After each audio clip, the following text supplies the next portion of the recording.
Convener, and good morning, Minister. I'm very grateful for you making the time of what I know is a very busy day to be with us here to give evidence to the committee. Mr Tompkins made reference to the transition period. I wonder if you could help me understand, as a point of clarification, it's still UK government policy and within this deal that the transition period should come to an end at the end of 2020? Yes. Okay, so in that sense, you envisage that there will be a comprehensive free trade agreement with the European Union negotiated and ratified in a little over 12 months' time? Yes. That's the UK government's position? Absolutely. Okay, thank you for clarifying that. Now, there was some discussion about a differentiated arrangement for Scotland, for Northern Ireland. I'd like just to bring this back to very simple language that I know my constituents, and particularly businesses within my constituency, Renfrewshire South, will appreciate. So just a very simple question, Mr Gove. Will Northern Irish businesses have easier access to the European single market than businesses in the rest of the United Kingdom? Yes. They will do.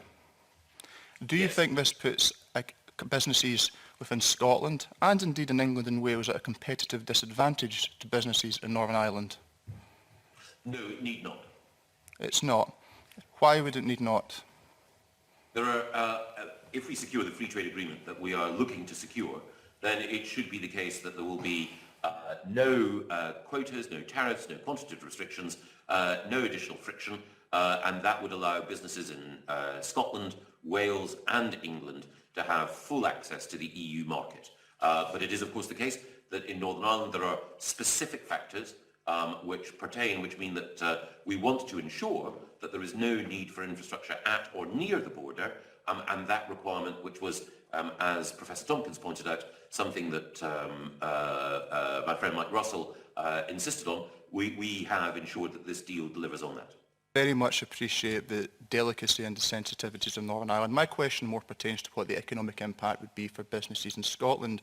Now, in your remarks just there, you used two qualifying words, should and if. This is contingent upon a deal being negotiated by the end of next year, which, if you forgive me, I'm sceptical, as I know many people are, can actually be achieved, given the normal duration that these deals take. So what assurances can you give for businesses in Scotland if that deal is not negotiated by the end of next year, that they will not be put at a disadvantage?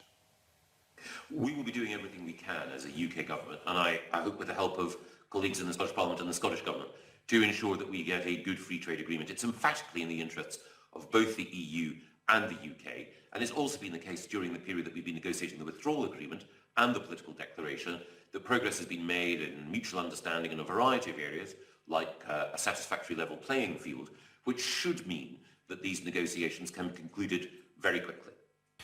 My final point is just to bring it back to a question that the convener raised in his opening line of questioning. A clear majority of people in Scotland voted to remain within the European Union. It is the only part of the United Kingdom where that result has not ultimately been recognised. And you have conceded, as your colleague Dominic Raab conceded, when he said that this deal is a cracking deal for Northern Irish businesses because they stay part of the UK customs territory, but they've got seamless access to the EU single market. You're conceding that this deal could, and may very well, and is perhaps likely, to put businesses in Scotland, to put businesses in my constituency at a competitive disadvantage. Do you think that's fair? Well, I think businesses in your own constituency and across Scotland will be at a competitive advantage when we secure a free trade agreement.